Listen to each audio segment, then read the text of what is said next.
sediakan kamar yang serupa di rumah kamu. Nanti akan datang mengunjungi kamu di malam tertentu. Nah, ini Simba kasih tahu hari-harinya. Tubuh dari Suganda itu penuh lendir. Penuh lendir, dan bukan lendir itu saja. Sosok tadi itu berubah seperti ular.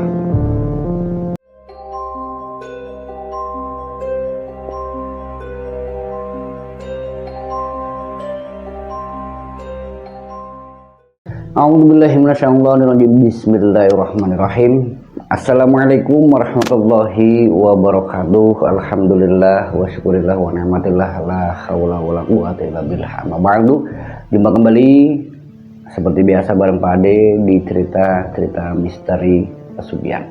Nah, untuk kesempatan kali ini semoga kita dan Anda semua selalu dalam lindungan Allah Subhanahu wa taala, selalu diberikan nikmat sehat walafiat, dilancarkan rezekinya, dimudahkan dalam segala urusan, dan tentunya dalam mencari rezeki dan juga keberkahan selalu dalam rahmat Sang Maha Pencipta, itu Allah Subhanahu wa taala. Amin amin ya rabbal alamin.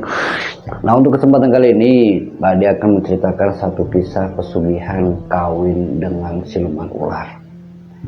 Kisah ini terjadi sekitar tahun 2006 silam. Dari salah satu narasumber yang menceritakan bagaimana seorang pelaku yang nekat melakukan ritual pesugihan kawin yang tujuan utamanya ini katanya itu tanpa tumbal. Ternyata yang terjadi setelah dia melakukan ritual tersebut, ada beberapa yang harus dia korbankan. Bukan hanya tubuh dari si pelaku, tapi ya dari keluarganya juga. Ini cerita dari salah satu narasumber yang sebut saja namanya Arman.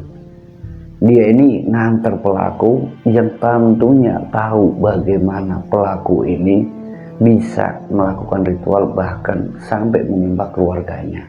Nah, untuk bagaimana kelengkapan kisahnya tidak usah lama-lama, langsung saja masuk ke channel Selamat Untung Official.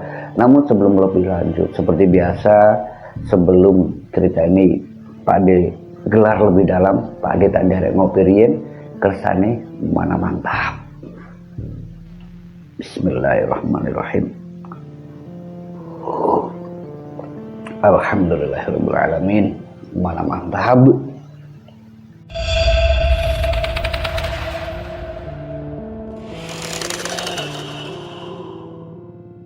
Sebuah kisah pesugihan kawin dengan siluman ular. Apa yang dilakukan oleh pelaku yang sebut saja namanya Pak Suganda. Apa yang diceritakan oleh Arman tentang Pak Suganda, bahwa keinginan untuk bisa mendapatkan pesugihan tentunya itu tidak semudah yang dibayangkan banyak orang-orang yang seketika bisa dapatkan pesugihan.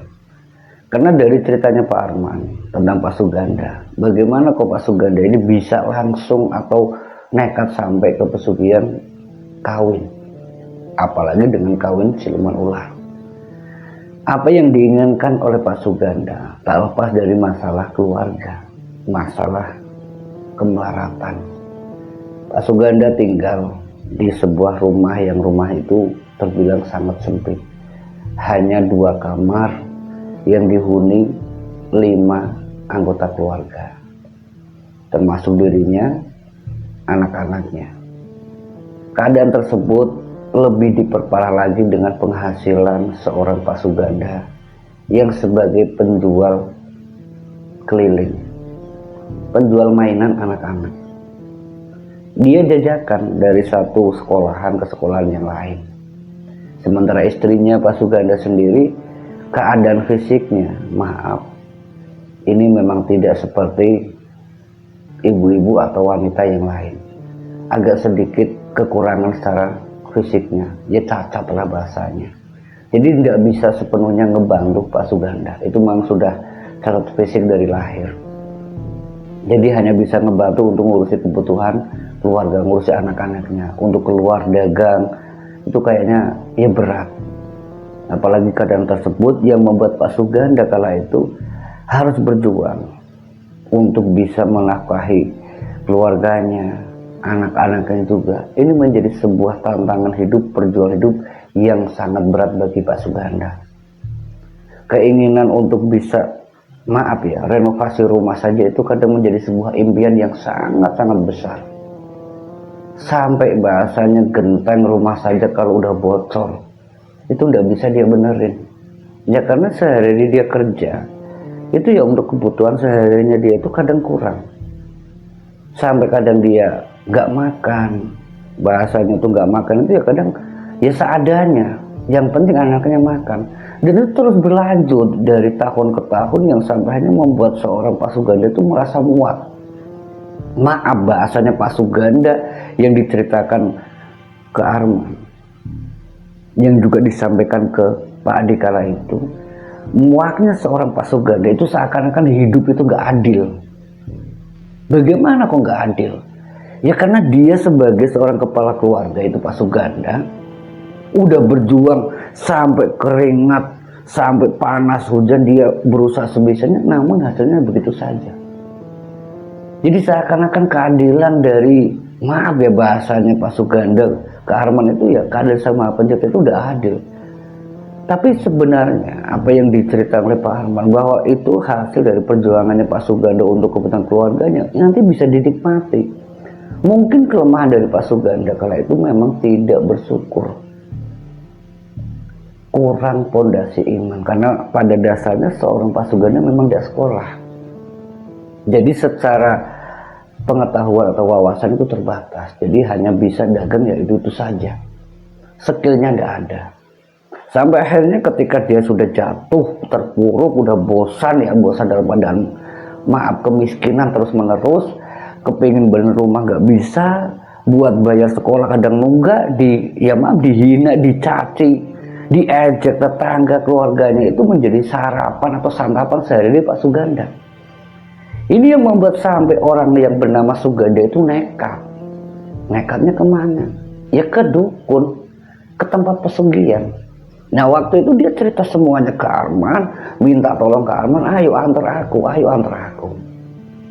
Pak Arman sebenarnya sudah mengingatkan bahwa apa yang terjadi ketika kamu nekat ke pesugihan, itu akan ada tumbal. Nah waktu itu Pak Suganda ternyata sudah nyari informasi ke sana sini, katanya ada satu pesugihan yang tanpa tumbal. Jenis pesugihannya pesugihan kawin, dan tempat untuk bisa melakukan ritualnya ternyata Pak Suganda sudah tahu. Cuman waktu itu kenapa kok minta tolong sama ke Pak Arman? Ya karena hanya Pak Arman menurut Pak Suganda yang mau dengarkan keluh kesahnya, yang mau membantunya dia. Memang Pak Arman ini maaf ya, dia ini orangnya ya gak tega ngeliat Pak Suganda. Waktu itu diminta tolong sama Pak Suganda, ayo antar aku. Dengan motornya Pak Arman, akhirnya ngantar ini sampai ke tempat tujuan. Yang perjalanannya itu ya dari satu kota ke kota yang lain itu butuh waktu sekitar hampir 8 jam.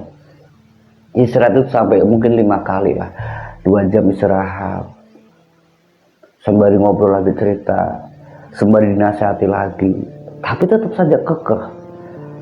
Pendirian untuk ke rumah dukun itu tetap sampai, singkatnya sampailah di rumah dari seorang dukun, dia ketemu sama yang namanya Mbah Purwo. Mbah Purwo itu ya mendengarkan keluh kesahnya seorang Pak Suganda, dihina, dicaci setiap hari, yang ingin kaya lah, yang tujuannya ya seperti itu, ingin kaya, ingin dianggap orang. Setelah apa yang dilakukan oleh Pak Suganda, keluh kesah tadi didengarkan oleh Mbah Purwo, Mbah Purwo pun yang menjelaskan, kalau kamu kepingin dapatkan apa yang kamu inginkan yang tak lain, jalan pintas, Simbah bisa bantu, tapi kamu harus tanggung risikonya. Mungkin kamu sudah tahu sebelumnya bahwa Simbah ini ya seperti ini. Simbah itu hanya bisa ngebantu untuk kamu masuk ke dalam. Untuk sukses dan tidaknya itu terserah kamu. Itu kamu sendiri yang maju, bukan Simbah. Simbah hanya mengantarkan sampai pintunya saja. Jadi apa yang dilakukan oleh Pak Suganda saat itu, tekadnya untuk bisa mendapatkan pesugihan itu sudah dalam ya bener-bener dalam jiwa raganya. Setelah apa yang disampaikan oleh sang dukun yaitu Mbah Purwo, hari itu memang disampaikan tata caranya, persiapan sesajinya dan semuanya. Dan hari itu memang tidak langsung ya yang namanya ritual. Jadi Pak Suganda itu bareng sama Pak Arman itu balik lagi sampai ke rumah. Dia cerita sama Pak Arman, aku harus cari gimana ya Man, aku harus nyiapin mahar sekian, belum ubur rambe sesajinya dari mana. Dijawab sama Pak Arman, ya maaf ya Pak Suganda, aku juga bukannya nggak mau ngebantu ya, ini kan urusannya sampean, apalagi urusan kayak gitu kalau saya bantu ya cuma bisa ngantar. Jadi bukan maksudnya Pak Arman nggak mau ngebantu Suganda, tapi ini udah beda urusannya Suganda ini kan urusan pesugihan. Takutnya si Arman kenapa-napa atau kena dampaknya, jadi hanya ngantar saja. Setelah apa yang dilakukan oleh Arman tadi, Pak Suganda itu ya berusaha sendiri. Sampai ya nekatnya dia itu ya jual sepeda anaknya, sepeda bekas dia jual. Yang lakunya ya cuma sekitar 30.000 atau berapa itu ya dijual. Sepedanya itu dijual. Sampai dagangan yang namanya dagangan mainannya itu digadekan. Nah, bahasa itu digadekan ke orang-orang yang juga nerima. Yang nggak seberapa juga. Jadi pertaruhannya saat itu untuk seorang Suganda habis-habisan. Jadi uang yang dia dapat itu cuma berapa ratus ribu, dia gunakan untuk beli sesaji, termasuk untuk ngamplopi si Mbah Purwo atau mahar yang lain juga. Jadi jumlah total yang dibawa oleh Pak Suganda saat itu lebih dari 700.000. Itu bahasanya Pak Suganda Karmal itu ya sempat minjem sana sini juga. Ada yang minjem lewat bank harian, dia pinjam. Jadi 700.000 dibawa sampai ke rumah Mbah Purwo, diserahkan untuk segala sesuatu yang terkait sesaji. Setelah apa yang dilakukan oleh Pak Suganda, dia ritual. Jadi Arman ketika ngantar, ya sampai di rumah Mbah Purwo, ya sampai si Suganda ini ya benar-benar ritual yang diantar sama Mbah Purwo. Yang Arman juga saat itu ikut mengantar apa yang akan dilakukan oleh Pak Suganda. Di sebuah bilik, sebuah kamar yang memang sudah disediakan oleh sang dukun pesugihan, yaitu Mbah Purwo. Arman diminta sama Mbah Purwo untuk menjauh dari tempat ritual tersebut. Ya Arman menjauh. Dia lebih memilih untuk tidak terlalu dekat dengan Mbah Dukun sama si Suganda. Setelah satu malam itu, Pak Arman memang lebih memilih di ruang tamu. Ini tidak tahu menaulah urusannya si Suganda. Nah setelah esok harinya, Suganda ini keluar. Dia keluar, dia cerita sama si Mbah Purwo, Mbah semalam aku itu ketemu Mbah sama perempuan cantik banget Mbah. Dia itu kayak bidadari. Nah terus kamu gimana? Jadi ceritanya Suganda, dia itu diminta untuk berhubungan badan. Tapi setelah apa yang dilakukan oleh Suganda, yaitu hubungan badan yang memang juga keinginan dari sosok perempuan tadi yang kata itu cantik kayak bidadari, namun setelahnya tubuh dari Suganda itu penuh lendir, dan bukan lendir itu saja, sosok tadi itu berubah seperti ular. Jadi ketika sadarnya si Suganda, dia itu memeluk ular dengan penuh lendir di bagian tubuhnya. Ini diceritakan Suganda sendiri yang didengar oleh Pak Arman ke Mbah Purwo. Nah disitulah Mbah Purwo menjelaskan ke Suganda bahwa kamu itu udah diterima, kamu udah sukses. Jadi sekarang kamu tinggal ikutin arahan Simbah, sediakan kamar yang serupa di rumah kamu. Nanti akan datang mengunjungi kamu di malam tertentu. Nah ini Simbah kasih tahu hari-harinya. Tapi sebelumnya kamu siapkan apa yang dinamakan kamar khusus. Yang dimaksudkan kamar khusus yang diketahui oleh Pak Arman ke Pak Suganda ini ada kaitannya seperti kamar pengantin. Jadi merias sedemikian bagusnya, sedemikian wanginya, harumnya, agar sosok pesugihan yang sebenarnya sosok siluman ular yang berwujud bidadari menurut Pak Suganda itu datang ke kamar yang lain, kamar ritual milik Pak Suganda. Nah, setelah apa yang disampaikan oleh sang dukun, Pak Suganda kebingungan, Mbah. Kalau saya harus nyiapin kamar, rumah saya itu cuma 2 kamar, Mbah. Saya kebingungan. Itu urusan kamu, bukan urusan Simbah. Simbah udah lakukan. Kalau kamu masuk ritual, yaitu yang sudah harus kamu lakukan. Nah, intinya apa yang disampaikan oleh Mbah Purwo ke Suganda hanya sebatas ngebantu untuk bisa ritual. Setelah itu ya Pak Suganda sendiri yang harus melakukan segala berikutnya. Urusan berikutnya itu Suganda sendiri. Setelah apa yang dilakukan oleh Suganda, ketika ngobrol sama Mbah Purwo udah selesai, dia balik. Sampai di rumah. Rumahnya ini kan rumah yang cuma 2 kamar ya. Ruang tamu, kamar dia sama kamar anaknya. Nah, ketika dia ini kebingungan, dia meminta sama istrinya untuk tidur di ruangan depan. Jadi ruang tamunya itu seperti disekat kembali atau dibuat seperti kayak bilik ya. Dan biliknya ini bukan bilik seperti kayak ada papan, itu enggak, tapi hanya tirai saja. Yang tujuannya ya untuk menutupi ketika Pak Ganda dan istrinya itu istirahat, termasuk kadang anak-anaknya juga.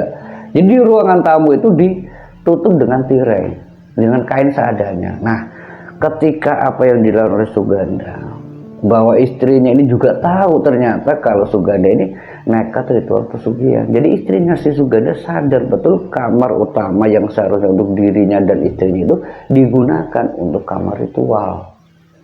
Setelah apa yang dilakukan oleh Suganda, beberapa harinya itu ya dia tata rapi kamar tersebut.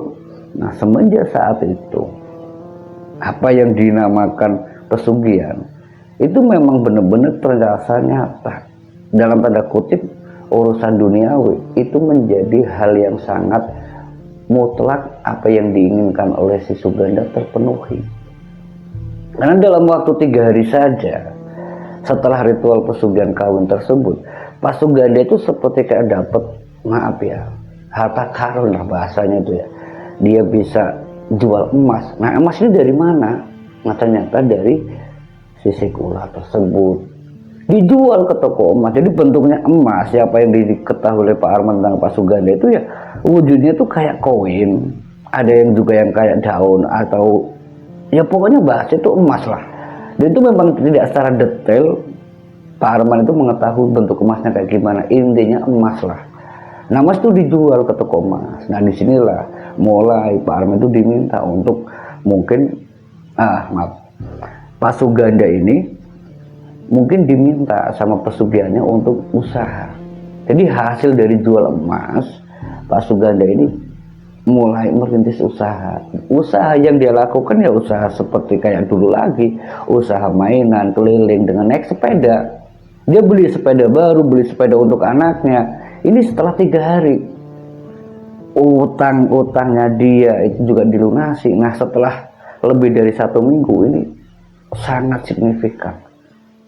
Dia udah bisa renovasi rumah, usaha dagangan mainan yang hasilnya sebenarnya nggak seberapa, tapi ini aneh bener-bener aneh ya, karena usaha yang dilakukan oleh Arman ini, usaha yang dilakukan oleh Suganda itu kan cuma jual mainan, tapi dia bisa renovasi rumah, bahkan bisa membeli barang-barang untuk anaknya, bayar biaya sekolah anaknya, ini semuanya terpenuhi. Tapi dibalik itu semua, saya coba ringkas lebih dalam ceritanya Pak Arman ini terkait dengan ritualnya kan udah selesai, sukses sudah selesai juga. Jadi apa yang dikatakan dan diceritakan oleh Pak Suganda bahwa pesugihan itu tanpa tumbal, itu tidak benar, itu bohong. Kenapa? Karena yang dialami oleh Pak Suganda setelah beberapa waktu, lebih dari 1 tahun, yang terjadi sama Pak Suganda dan keluarganya memang tidak secara langsung dalam wujud meninggalnya keluarga, tapi dibuat secara tidak wajar. Tumbal itu diinginkan oleh pesugihan dari Pak Suganda. Kalau anaknya Pak Suganda, salah satunya itu anak ketiganya ya, mengalami gangguan mental. Jadi seperti mengalami kegilaan. Nah, setelah diusahakan oleh Pak Suganda dan juga istrinya, ini ya lewat terapi, lewat rumah sakit jiwa, itu penyakitnya itu udah ketemu ya, katanya itu jiwa atau gangguan jiwa yang sebab musabah ini tuh secara psikologi itu udah ketemu. Jadi apa yang diketahui oleh Pak Arman bahwa anak ketiganya Pak Suganda itu kegilaan, sebenarnya ini ya terkait dengan keinginan sosok ular itu agar anak ketiganya dijadikan perantara pesugihan dari Pak Suganda. Walaupun Pak Suganda udah ritual kawin, tetap saja menginginkan jiwa daripada anaknya Pak Suganda. Jadi dalam kegilaan anaknya, keinginan anaknya itu harus dituruti. Jadi gilanya ini, ya maaf bahasanya Pak Arman untuk Pak Suganda, anaknya ini kan usianya sekitar 7 tahun, kelas 1 SD. Itu anak ketiganya Pak Suganda ya. Jadi misalkan dia pingin ini, pingin itu, pingin sepeda, pingin TV, pingin apa, ya harus dituruti. Kalau nggak dituruti ngamuk. Itu perilaku yang memang gak wajar. Pokoknya apapun yang diinginkan oleh anaknya Pak Suganda yang ketiga ini harus dituruti. Kalau nggak dituruti, ya bakal ngacak-ngacak semuanya, ngacak-ngacak seisi rumah. Yang dikhawatirkan itu kan kalau masuk ke dalam kamar ritual. Itu yang terjadi sama Pak Suganda tentang anaknya setelah lebih dari 1 tahun. Dan itu kegilaannya, sifat arogannya. Anak yang berusia 7 tahun sampai akhirnya 8 tahun, 9 tahun sampai ya lebih dari 3 tahun ya, itu benar-benar tidak bisa dikontrol. Sampai yang namanya Pak Suganda itu harus sering ganti rugi ke tetangga sekitar, karena anaknya setiap kali keluar rumah itu merusak barang-barang warga, barang-barang tetangga, mecahin kaca, ada motor lewat dilempar. Ini perilaku anaknya Pak Suganda. Tapi Pak Suganda yang memang ritual pesugihan pelaku itu ya tidak susah untuk mengganti. Setelah apa yang dilakukan oleh Pak Suganda lebih dari 3 tahun, bahwa efeknya ini ke anaknya, setelah dia menyadari bahwa anaknya ini ternyata ada kaitannya dengan pesugihannya, ya Pak Suganda memang berusaha untuk membiarkan. Kenapa? Memang apa yang diketahui oleh Pak Arman tentang Suganda itu kan dari tumbal. Tapi tumbal itu memang tidak secara langsung dalam wujud kematian. Perilaku kegilaan anaknya. Setelah lebih dari 3 tahun, yang terjadi sama Pak Arman, tuntutan dari pesugihannya itu lebih ganas lagi. Meminta sama anaknya yang pertama yang sudah mulai remaja. Jadi pesugihannya Pak Suganda itu memang berlangsung lebih dari 10 tahun. Ya dia punya segalanya, udah sukses lah. Tapi kesuksesan itu kan, ya maaf, usianya 10 tahun dia lakukan pesugihan kawin ular. Tapi ketika mungkin sudah saatnya, si sosok siluman ular itu yang diceritakan ke Suganda, ke Pak Arman, yang diketahui oleh Pak Arman, kalau sosoknya itu menginginkan anak pertamanya untuk menggantikan si Suganda. Nah, Suganda itu kan tentunya menolak. Nah, di sinilah masalah utama, bagaimana yang katanya pesugihan kawin itu tanpa tumbal, ternyata sosok pesugihannya mengincar anak kandung dari Pak Suganda sendiri untuk menggantikan atau mewarisi. Padahal waktu itu Pak Suganda kan masih sehat, masih ya benar-benar bisa lah untuk tetap melakukan ritual pesugihan. Ternyata di balik pesugihan yang dilakukan oleh Pak Suganda, tepatnya di tahun 2016 itu ya, setelah 10 tahun berlalu, Pak Suganda itu sudah mulai merasakan bahwa secara perlahan fisiknya itu mulai beda. Wajahnya yang tadinya segar, padahal dia punya segarnya, tapi udah terlihat lebih tua daripada usia yang sewajarnya. Misalkan maaf, usianya 50 itu udah kayak usianya 70. Jadi kayak lebih tua daripada usianya. Dan itu terjadi sama Pak Suganda, kayak usia itu jauh lebih tua atau kesedot lah sehari-hari hidupnya. Dan itu berlanjut dari waktu ke waktu, dari bulan ke bulan. Kalau tubuhnya si Suganda itu mulai terlihat beda, wajahnya menua, rambutnya udah mulai rontok ya, terus kulitnya udah mulai ya agak keriputnya sangat kelihatan, usia 50-an tapi udah kayak usia 80-an. Ini yang dialami oleh Suganda. Dalam waktu beberapa bulan saja itu perubahan fisiknya seorang Suganda itu sangat terasa. Nah, di dalam kehidupannya seorang Suganda, dia sadar bahwa Pasuganda itu ingin anaknya meneruskan. Ya, Pak Suganda pun hanya tidak mau membagikan kisahnya ke anaknya. Meminta sama anaknya yang waktu itu sama Pak Arman untuk kembali ke rumah Mbah Purwo. Nah, ternyata ketika sampai di rumahnya Mbah Purwo udah gak ada, udah meninggal.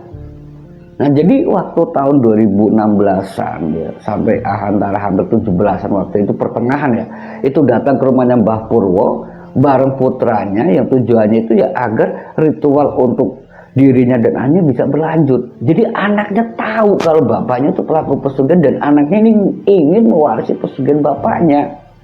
Namun setelah sampai di rumah sang kuncen, itu kuncennya kabarnya udah meninggal dunia. Nah, ini Mbah Purwo yang udah gak ada, seorang Suganda, Arman dan putranya itu benar-benar kebingungan harus bagaimana, karena nggak tahu tata caranya, nggak tahu bagaimana untuk bisa mewarisi pesugihan dari sang bapak itu Suganda. Nah, apa yang dilakukan Suganda saat itu benar-benar sudah nggak bisa ya. Suganda pun hanya lakukan apa adanya, sebisanya dia. Nah, ternyata setelah apa yang dilakukan Suganda yang tak lain, anaknya itu diminta ritual, ya kayak diajari sama Suganda, diajari semua tata caranya. Anaknya ini memang mau, anaknya Suganda itu mau lakukan seperti bapaknya. Nah, setelah apa yang dilakukan oleh Suganda ini singkatnya berhasil, anak itu bisa lakukan ritual seperti bapaknya. Lebih dari 1 minggu ritual itu berlanjut setiap hari, setiap malam, bahwa anaknya dari ritual pesugihan kawin dengan siluman ular. Si Suganda sendiri mengalami yang namanya kematian secara perlahan. Jadi tubuhnya ini yang sudah keriput, udah tua ya, udah kelihatan tua. Ya, singkatnya seorang Suganda itu meninggal dunia dan digantikan sama putranya sendiri. Nah, dalam waktu dia gantikan pesugihan bapaknya itu Suganda, anaknya itu meminta sama Arman untuk tidak ikut campur urusan saya.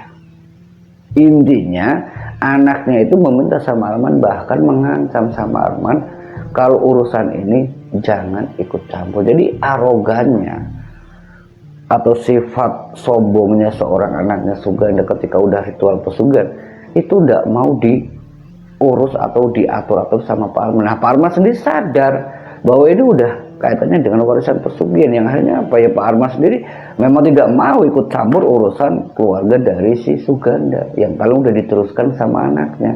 Nah, karena kabar rumor bahwa kematian Suganda itu terkait dengan pesugihan yang memang dilakukan di keluarganya sendiri, Arman bareng ibunya, bareng kedua adiknya yang satunya itu memang bukan agak gila lagi, gilanya minta ampun, itu lebih memilih meninggalkan tempat tersebut. Intinya rumah itu dikosongkan, membeli atau membangun sebuah rumah yang di luar kota. Jadi pindah seorang keluarga dari Suganda yang diteruskan sama anaknya ini. Namun bekas kamar ritual itu, rumah tempat tinggalnya Suganda yang memang sudah dikosongkan, itu apa yang diketahui Pak Arman, rumah itu meninggalkan bekas warisan pesugihan, itu warisan pesugihan kawin dengan siluman ular. Dan setiap kali atau setiap malam tertentu itu jeritan tangis seorang lelaki yang menyerupai Suganda itu muncul, yang tubuhnya itu kadang dililit sama ular. Nah, ini yang akhirnya mulai terbongkar bahwa di balik rumah yang kosong, yang sudah tidak dihuni, memang dibiarkan, intinya ya kayak benar-benar dikosongkan, dibiarkan, bahkan nyaris roboh, tapi bekas pesugihan itu masih ada. Sementara anaknya, bahasanya Pak Arman, mungkin masih melanjutkan yang talent pesugihan kawin dari warisan bapaknya Suganda. Itu yang diketahui oleh Pak Arman, yang intinya bahwa apapun yang terjadinya dengan pesugihan itu tidak ada yang benar. Memang tidak ada tumbal, ya tumbalnya sebenarnya tumbal nyawa sendiri, tumbal keluarganya yang terus-menerus harus dilakukan, yang tak lain perjanjian atau persekutuan yang efeknya hanya sesaat, itu kenikmatan dunia sesaat, tapi batinnya, keluarganya, jiwanya, menjadi pertaruhan yang nyata bagi keluarga pelaku pesugihan itu sendiri. Ini kisah dari Pak Arman, semoga bisa menjadi pelajaran untuk kita semuanya. Dan sekian dulu kisah misteri pesugihan dari Pak Ade. Akhirul kalam, wassalamualaikum warahmatullahi wabarakatuh.